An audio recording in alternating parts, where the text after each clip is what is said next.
때 이런 이야기가 유명한 적이 있죠. 철수하고 영철이가 대학을 함께 졸업하고 이제 취직하기 위해서 같은 회사에 입사 시험을 보게 됐습니다. 철수가 먼저 면접장에 들어갔습니다. 12번 김철수입니다. 그때 당시에 월드컵이 한참일 때인데 면접관이 물었습니다. 축구를 좋아합니까? 예, 좋아합니다. 그럼 축구 선수 가운데 어떤 선수를 좋아하시는지요? 그러자 철수가 대답하죠. 옛날에는 안정환 선수가 좋았는데 요즘에는 손흥민 선수를 좋아합니다. 아, 그래요? 그리고 또 다른 면접관이 물어보죠. 산업혁명이 언제 일어났습니까? 철수가 대답합니다. 예, 18세기에 산업혁명이 일어났습니다. 잘 대답했어요. 이제 세 번째 면접관이 질문을 합니다. 혹시 지원자는 UFO의 존재를 알고 있는지, UFO가 있다고 생각합니까? 물었어요. 그랬더니 철수가 대답하기를 과학적으로는 증명할 수 없지만 저는 있다고 생각합니다. 그렇게 생각합니다. 대답을 했어요. 그렇게 면접이 잘 끝났습니다. 근데 나오니까 영철이가 너무 걱정이 돼가지고 뒷번호인데 벌벌 떨고 있는 거예요. 그래서 내가 오늘 면접한 걸 가르쳐 줄 테니까 잘 외워서 준비를 잘해라. 그렇게 얘기를 했어요. 그런데 이제 영철이가 들어갔습니다. 영철이 들어가자마자 예, 17번입니다. 17번 영철입니다. 이렇게 얘기해야 되는데 영철이를 빼먹었어요. 면접관이 묻습니다. 이름이 뭡니까? 그러자 영철이가 대답하죠. 예, 옛날에는 안정환이었는데 지금은 손흥민으로 바꿨습니다. 아니 이게 무슨 소린가? 다시 두 번째 면접관 물었습니다. 산업혁명 언제 일어났습니까? 그렇게 물어봐야 되는데 그런 질문하지 않고 다시 묻죠. 언제부터 상태가 그렇게 됐습니까? 예, 18세기 때부터. 마지막으로 면접관이 기가 막혀 묻습니다. 혹시 바보라고 생각하지 않습니까? 그때 대답하기를 예, 과학적으로는 증명할 수 없지만 그렇다고 생각한다. 아마 우리 여기 계신 분들도 다 한 번씩 들어본 얘기일 것 같아요. 외운다고 다 되는 거 아니죠. 흉내 낸다고 되는 거 아닙니다. 오늘 말씀은 열처녀의 소위 비유라고 하는 것인데 등잔은 준비했어요. 그런데 등잔을 켤 수 없었습니다. 그게 문제죠. 오늘 우리의 비유의 말씀, 천국에 대한 비유의 말씀은 열처녀의 비유입니다. 오늘 말씀은 유대 결혼을 좀 생각해 봐야 되는데 유대 결혼은 이제 신랑이 신부를 데리러 갑니다. 그래서 신부집에 가죠. 신랑과 친구들이 함께 신부집에 가는데 신부가 기다리고 있다가 신랑을 맞이하고 그 맞이하는 것 순간부터 결혼 예식이 시작이 됩니다. 그래서 신부집에서 결혼 예식을 시작을 합니다. 그리고 저녁 때가 되면 신부를 데리고 신랑 집에 갑니다. 그리고 연회를 일주일 동안 보통 합니다. 일주일 동안 연회를 하는 게 그 전체를 결혼 예식이다. 유대 사람들은 그렇게 생각하죠. 그러니까 신부집에서 한나절 그리고 신랑 집 가서 일주일 내내를 연회를 베푸는 거죠. 그러니까 우리가 요한복음 2장 1절 이하의 말씀 보면 가나의 혼인잔치에 결혼 예식을 하는데 연회를 베풀었을 때 포도주가 부족하다. 처음에 많이 준비했을 거예요. 그러나 일주일 동안 하려니까 얼마나 많은 포도주가 음식이 필요했겠어요. 오늘 말씀 보면 이제 결혼을 앞둔 처녀 10명이 신랑을 기다리는 겁니다. 등잔을 준비해서 신랑을 기다리죠. 그 가운데 지혜로운 슬기로운 여자 5명은 그릇을 준비해서 여분의 기름을 준비했는데 어리석은 미련한 처녀 5명은 그저 등잔만 준비했어요. 기름은 그냥 그 안에 들어있는 정도만 준비했겠죠.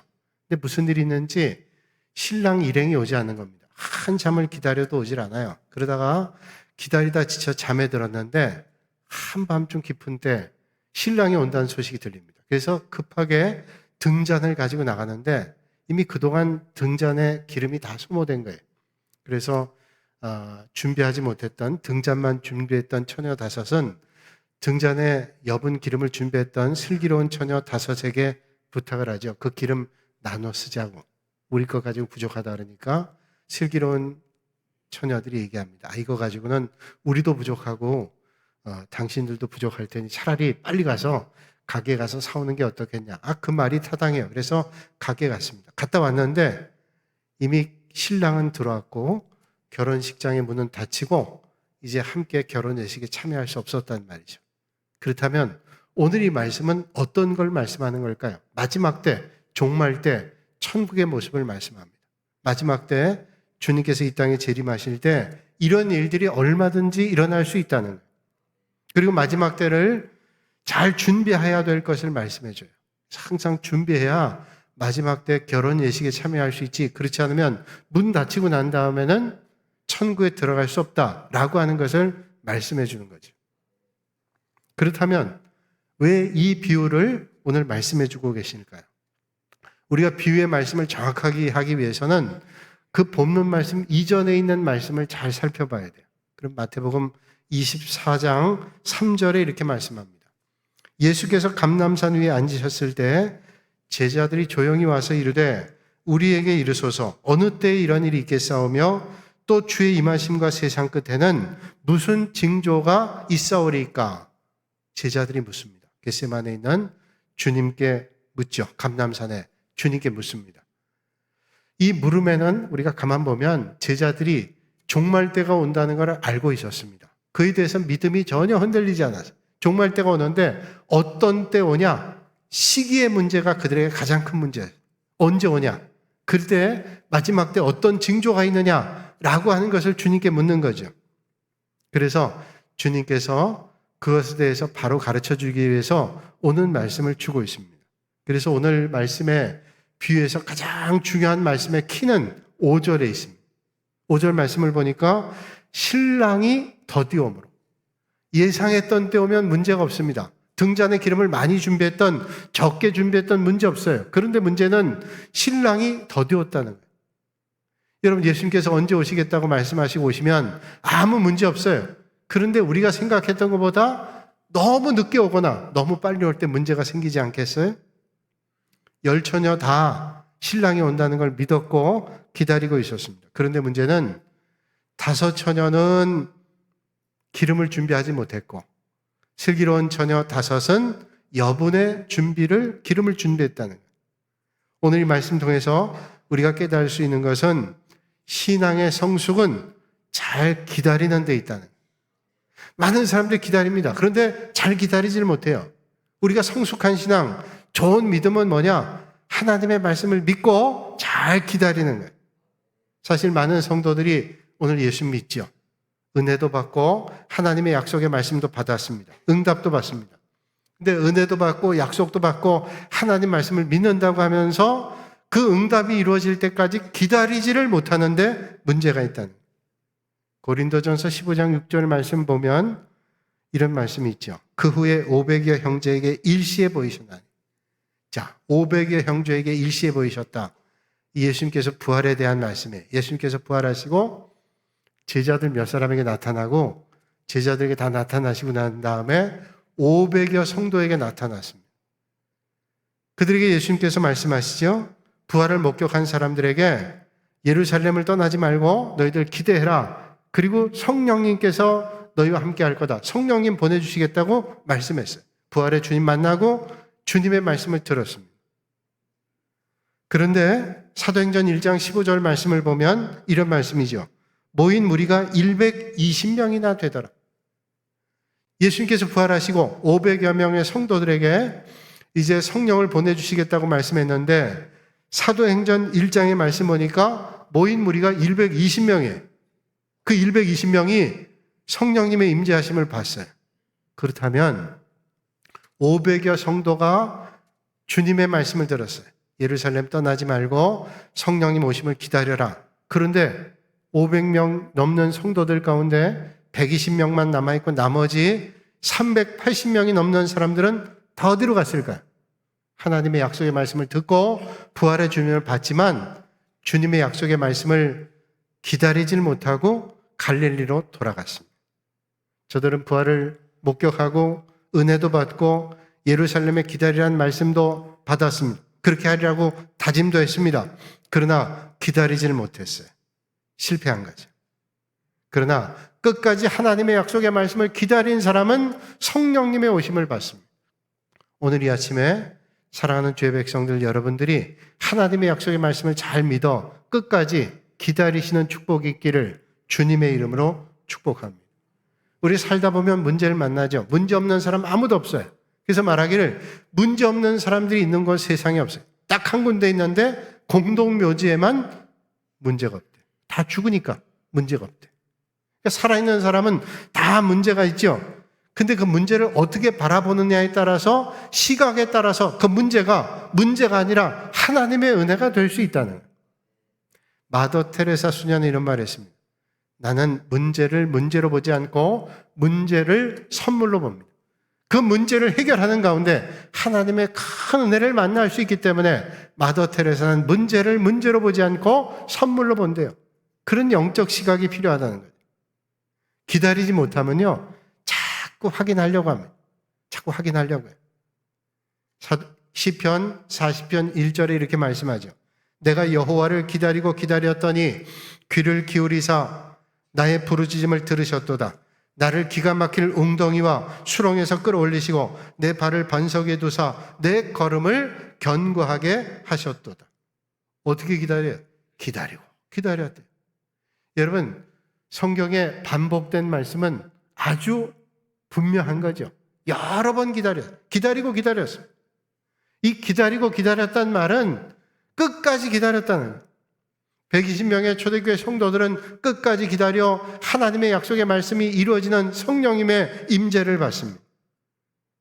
이사야 30장 18절에도 말씀하죠. 대저 여호와는 공의의 하나님이시며 무릇 그를 기다리는 자는 복이 있도다. 기다리는 자가 복이 있대요. 천국은 기다리는 자의 나라. 그러면 우리가 기다리면 하나님의 약속의 말씀대로 하나님의 역사를 볼 수 있는데, 그러면 우리는 어떻게 기다려야 될까? 기다리는데 어떻게 기다려야 되느냐? 중요해요. 그냥 기다리는 게 아니죠. 여러분, 10명 처녀 가운데 어리석은 5 처녀도 기다렸습니다. 기름도 준비하지 않고 기다렸어요. 그런 기다림은 신랑의 오심을 맞이할 수 없어요. 어떻게 기다려야 돼요? 달팽이가 사과나무 위를 기어갔다. 얼마나 달팽이가 늦어요. 한참 기어가는데 그걸 가만 보고 있던 나무 속에 있던 벌레가 나와가지고 얘기하더래. 야, 너 거기 왜 올라가냐? 달팽이가 저 위에 사과 먹으러 올라가. 야, 너 거기까지 올라가면 사과 다 떨어져. 없어. 올라가지 마라 그러더래. 근데도 달팽이는 한참 올라가더니 뒤돌아보면서 벌레에게 얘기하더라며. 거기 올라가면 또 열려. 올라가더래. 계속 올라가. 스페인의 첼로의 성자라고 불리는 다블로 까잘스라는 사람이 있어요. 첼로를 얼마나 잘했는지 성자로 아주 어릴 때부터 첼로의 연주자로 유명했어요. 한 번은 13살 때 아주 고서점에 갔다가 바흐의 필사본 무반주 첼로 곡을 발견했어요. 아주 고서를 발견한 거예요. 한 번도 연주되지 않은 겁니다. 필사본. 연주해보지 않은 그런 악보였어요. 그를 세상에 알리지 않고 그는 연습을 했습니다.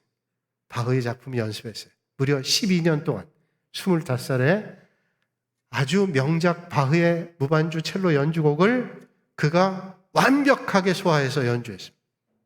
12년 동안 준비했어요. 기다렸어요. 연습했어요. 스페인의 철학자인 발타르 그라지아는 말하기를 시간이라는 목발은 헤라클레스의 무쇠 몽댕이보다 더 큰 힘을 발휘한, 하나님은 회초리가 아니라 시간으로 인간을 단련시키신다. 보이지 않는 성장과 성숙의 증거는 늘 기다림의 맨 끝자락에 놓여 있다. 어떤 힘보다도 시간이라는 연단의 힘을 통해서 우리는 성장과 성숙이 이루어진다는. 헬라 사람들은 시간을 보통 둘로 얘기하죠. 크로노스와 카이로스. 크로노스는 역사가 흘러가는 그런 시간입니다. 우리가 지금 만나는 시간이 계속 흘러가는 시간, 크로노스입니다. 카이로스라는 시간은 하나님이 정한 때 하나님의 시간이에요. 우린 그냥 지나는 세월을 사는 게 아니라 하나님의 때를 기다리죠. 하나님의 때를 기다리면서 하나님의 역사를 보는 믿음의 눈을 가져야 되죠. 전도서 3장에 말씀하기를 범사엔 기한이 있고 천하만산 다 때가 있다고 말씀합니다. 그러므로 여러분, 우리가 기다림에 실패한 이유가 어디 있을까? 조급한 거예요. 하나님의 약속의 말씀 믿지 않고 조급합니다. 그래서 내가 생각하는 걸로, 내가 판단하는 걸로 결정하는 거예요. 오늘 본문 말씀에 미련한 5 처녀들은 신랑이 올 때를 자기들 나름대로 판단했습니다. 보통 신랑들이 오게 되면 이때쯤 오지, 이 정도면 충분해, 기름은 이 정도면 충분하지, 그리고 기다렸어요. 자기들 나름대로 생각하고 판단하고 기다렸습니다. 이 정도면 충분할 거라고 생각했습니다. 여분의 기름 필요 없다고 생각했어요. 그게 문제죠. 사도행전 1장 6절로 7절에 말씀합니다. 그들이 모였을 때 예수께 여쭈어 이르되 주께서 이스라엘 나라를 회복하심이 이때니까 하니 이르시되 때와 시기는 아버지께서 자기의 권한에 두셨으니 너희가 알 바 아니요. 때와 시기는 하나님께 있대요. 너희가 알 바 아니라 하는 말은 뭘까요? 하나님의 역사할 때까지 믿고 기다리는 거, 그게 우리가 할 일이에요. 그때가 언제인지, 그 시기가 언제인지 주님께서도 말씀하죠. 그때와 시는 나도 모른다, 아버지만 아신다.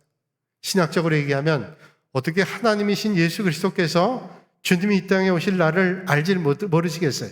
아시죠? 그러나 그때와 시가 우리에게 중요한 게 아니라 우리는 그 하나님의 이 땅에 오심을 기다리면서 믿음의 길을 걸어야 될 것을 더 중요하게 말씀하고 계시는 거예요. 창세기 12장 1절로 2절에 말씀합니다. 여호와께서 아브라함에게 이르시되 너는 너의 고향과 친척과 아버지의 집을 떠나 내가 내게 보여줄 땅으로 가라. 내가 너로 큰 민족을 이루고 내게 복을 주어 내 이름을 창대하게 하리니 너는 복이 될지라. 하나님께서 아브라함에게 네가 살고 있던 고향 땅 떠나는 거예요. 갈대아 우르, 아주 우상이 만연한 도시입니다. 그 갈대아 우르를 떠나서 내가 내게 지시할 땅으로 가라. 그 나이가, 그 말씀을 들었던 나이가 75살이에요. 물론 성경에 옛날 분들이 오래 사셨다지만 육신적으로 75세는 나이 많은 때입니다. 그 당시에는 또 부족 국가 시대예요. 족장 시대였기 때문에 그 족속을 떠나면 안전을 보장할 수 없는 그런 때입니다. 근데 하나님께서 너는 내가 내게 지시할 땅으로 가라, 그렇게 말씀합니다. 아브라함이 75세에 그 하나님 말씀 듣고 갈대아 우르를 떠납니다. 그리고 우여곡절 가운데 가나안 땅에 들어갔어요. 하나님의 약속의 말씀이 희미해집니다. 도대체 하나님 말씀이 이루어지는가 하는 마음이 들었어요. 그러다가 자기의 뒤에 후사를 이을 사람이 종 엘리에셀이라고 생각했어요. 하나님께서 아니라고 말씀하죠. 그러면서 약속의 말씀 주십니다. 내 자손을 하늘의 별처럼 많이 하겠다. 그런 말씀을 들었는데 세월이 흘러 86살이 될 때까지 아무 소식이 없어요. 생각합니다. 이게 아니구나.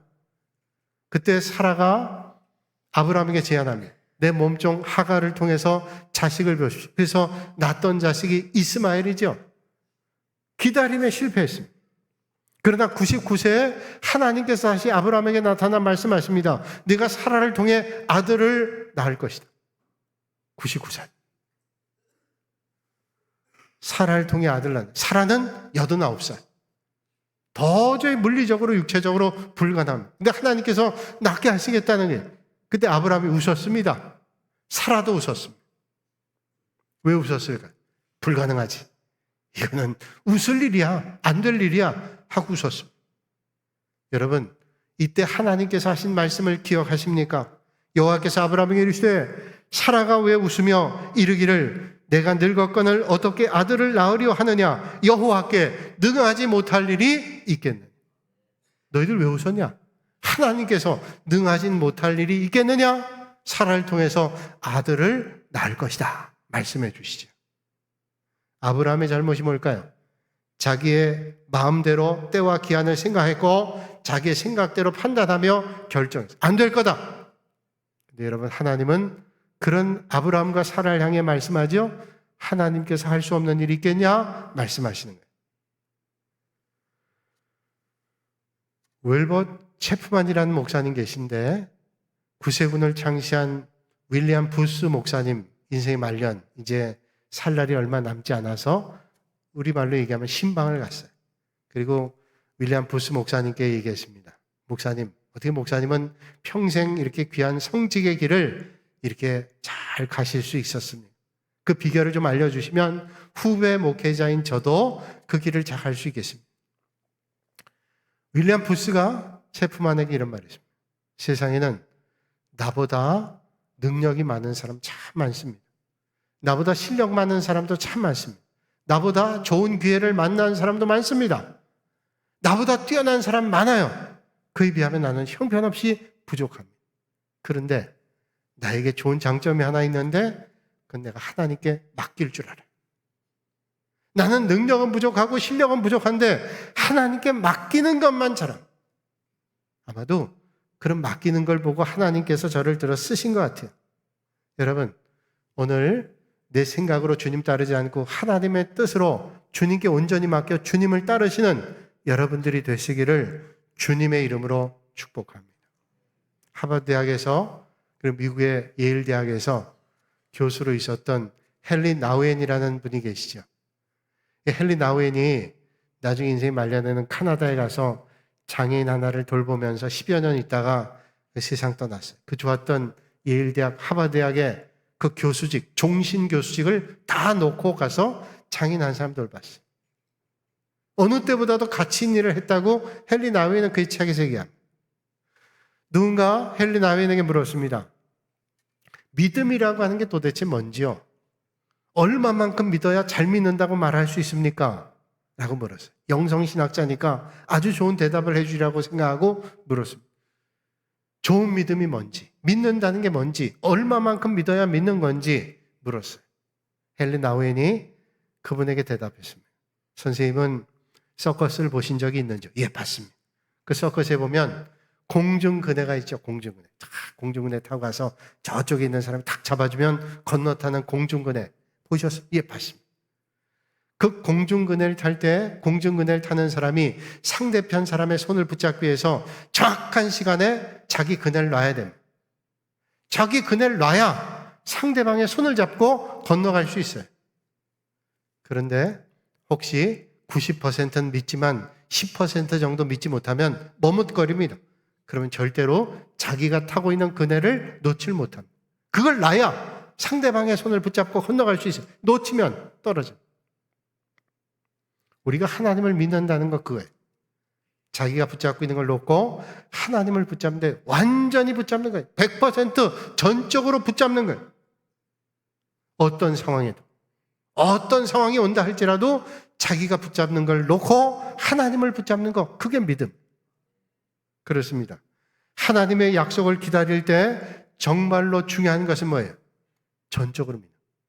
야, 이게 하나님 약속이 이루어질까? 하나님의 뜻이 있는 건가? 그게 아니라 전적으로 하나님의 약속을 믿는 거예요. 여러분, 오늘 이 아침에 약속의 말씀을 붙잡고 하나님만 전적으로 의지하시는 여러분들이 되시기를 주님의 이름으로 축복합니다. 오늘 본문 말씀 보니까 10명의 처녀가 다 나름대로 기다렸습니다. 그런데 미련한 처녀는, 5처녀는 기름을 충분히 준비하지 못했어요. 신랑이 오니까 기름이 다 떨어졌어요. 이 큰일 났거든요. 슬기로운 처녀에게 좀 나눠 쓰자고 하니까, 그랬다가 우리 다 못 쓰게 되니 가서 싸우자. 그 말이 맞아요. 갔어요. 근데 그 사이에 신랑이 왔다는데 문제죠. 그렇다면 여러분, 뭘 얘기할까요? 천국은 준비하는 자의 날이에요. 하나님의 은혜로, 우리 지난주 설교를 여러분 떠올려 보면 천국은 은혜의 나라죠. 전적인 하나님의 은혜로 주어진 나라예요. 그런데 이 천국을 우리가 받는 은혜의 사람들은 뭐예요? 잘 준비하는 거예요. 히브리어의 높은 산성을 얘기하는 산성이란 말은 이런 의미를 가지고 있습니다. 미스가브라는 말이에요. 미스가브. 산성이란 말이 미스가브. 이 미스가브라는 말은 사가브라는 말에서 나왔는데, 이 사가브라는 말은 높다, 크다라는 말이에요. 그러니까 산성은 높잖아요. 이 사가브라는 말에서 미스가브가 나왔어요. 이스라엘에 가면 꼭 가는 곳이 있습니다. 마사다라는 곳이에요. 마사다는 이스라엘 사람들이 로마의 항전에서 로마에 항복하지 않고 산 꼭대기에 올라갔어요. 높은 산성 올라갔어요. 그래서 3년 반 동안 저항했어요. 로마가 총력을 다해서 공격을 해도 그걸 무너뜨리질 못하는 거예요.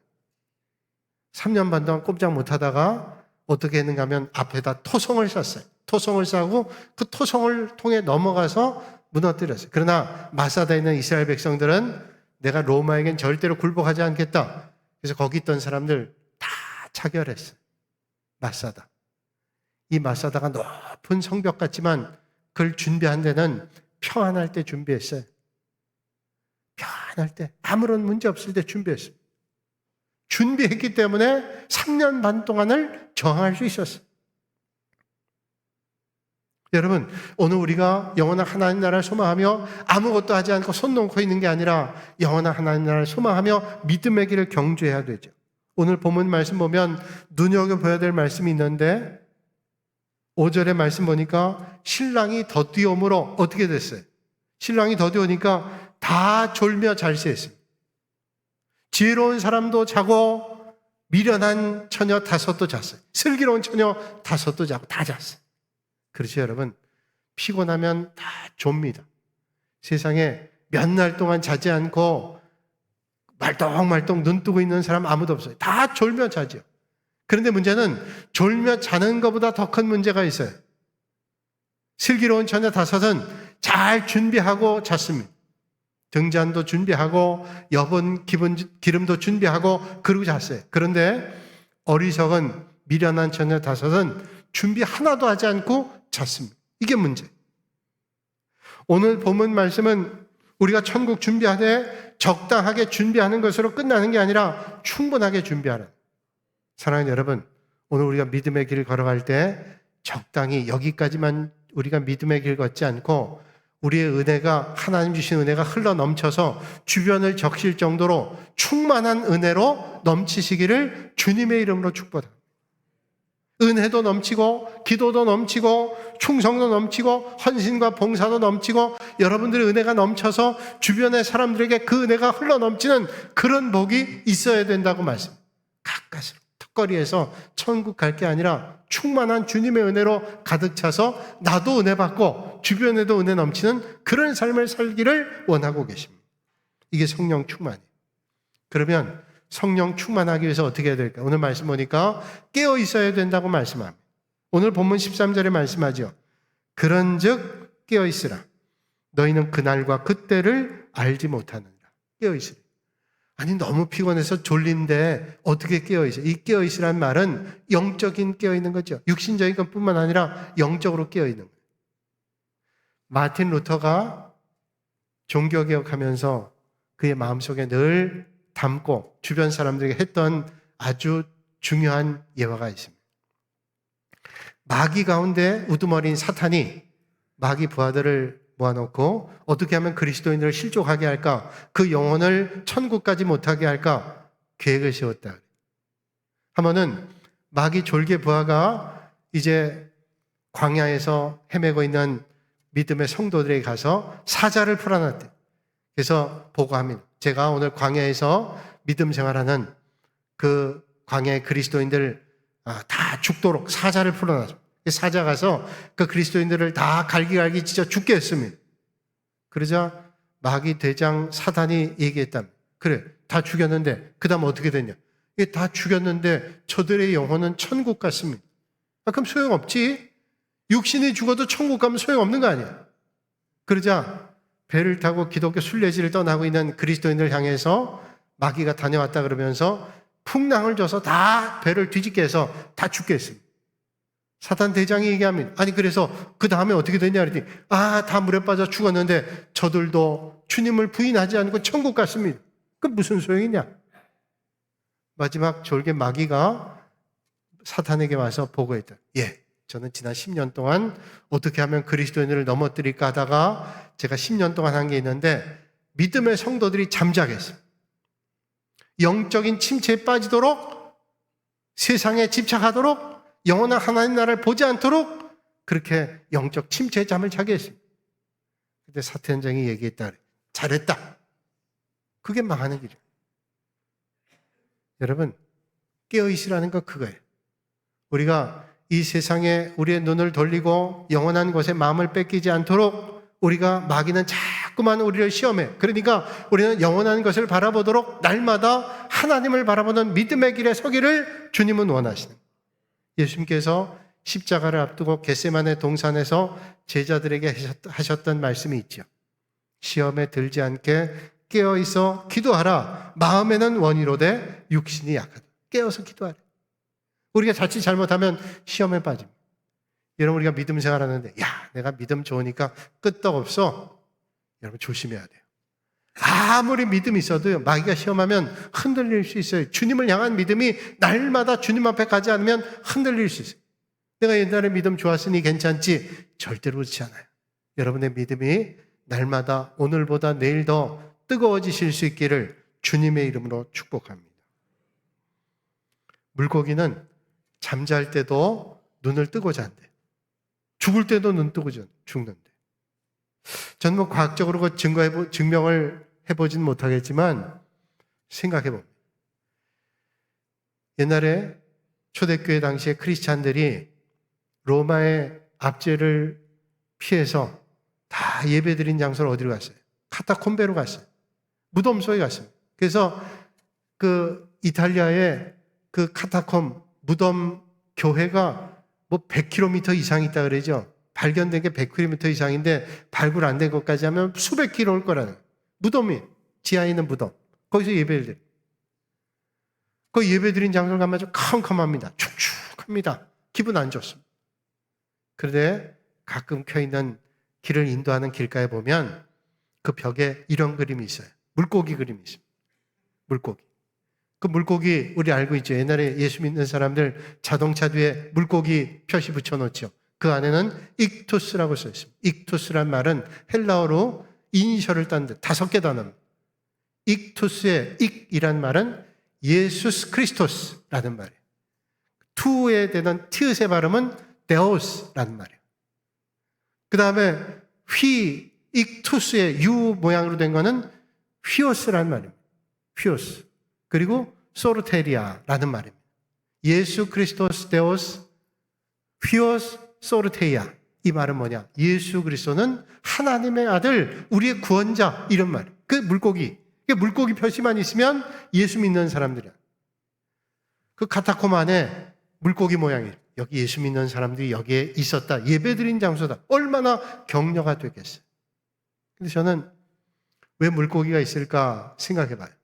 많은 분들이 생각하기를 물고기는 예수님께서 베드로를 부르시고 제자를 부를 때 이제는 너희들이 고기를 잡는 어부가 아니라 사람을 낚는 어부가 되리라. 그 물고기, 그게 예수 믿는 사람. 또 예수님께서 물고기 2마리 보리떡 5개로 많은 사람이 먹고도 12강주 남았지. 그 물고기. 그런데 이런 생각해 봐요. 왜 카타콤에 물고기가 있었을까? 예수 믿는 사람들이 예배드린 장소이기도 하지만 깨어 있어야 돼요. 물고기가 눈 뜨고 죽고 눈 뜨고 자는 것처럼 깨어 있어야 돼요. 사랑하는 여러분, 영원한 하나님 나라를 소망하며 날마다 영적으로 깨어 있으시길 주님의 이름으로 축복합니다. 사랑하는 여러분, 은혜의 문, 천국의 문 지금 열려 있습니다. 그러나 한 번 닫히면 절대로 열리지 않습니다. 이게 종말입니다. 세상엔 빌려주고 싶어도 빌려줄 수 없는 게 있어요. 구원 빌려줄 수 없어요. 생명 빌려줄 수 없어요. 믿음 빌려줄 수 없어요. 오늘 주님 말씀합니다. 그들이 살아간 사이에 신랑이 오므로 준비하였던 자들은 함께 혼인잔치에 들어가고 문은 닫힌지라. 문이 닫힐 날이 옵니다. 세르반테스는 말하기를 태양이 비치고 있는 동안에 건초더미를 말리라. 태양이 들어간 다음에는 말릴래야 말릴 수 없어요. 문이 열려 있을 때 구원의 역사가 일어납니다. 사랑하는 여러분, 천국은 믿음으로 기다리며 준비하며 깨어 있어야 하는 슬기로운 자의 나라입니다. 부디 슬기로운 5 처녀와 같이 믿음으로 기다리며 깨어 준비하는 여러분들이 다 되시기를 주님의 이름으로 축복합니다. 거룩하신 아버지 하나님, 슬기로운 5 처녀와 같이 등잔을 준비하고 여벌의 기름을 준비하며 주님의 오심을 잘 준비할 수 있는 믿음의 길 걷게 하여 주시옵소서. 가까스로의 구원이 아니라 충만한 하나님의 은혜가 넘치는 성령 충만한 삶으로 하나님 주시는 은혜가 넘쳐 주변도 적실 수 있는 그런 믿음의 길 걷게 하여 주시옵소서. 오늘도 이 아침에 주님 전으로 저희를 불러주시니 감사합니다. 또 한 주간 살아갈 때 하나님의 말씀과 은혜를 붙잡고 주님 기뻐하시는 믿음의 자리에 서게 하여 주시옵소서. 예수님의 이름으로 기도하옵나이다. 아멘.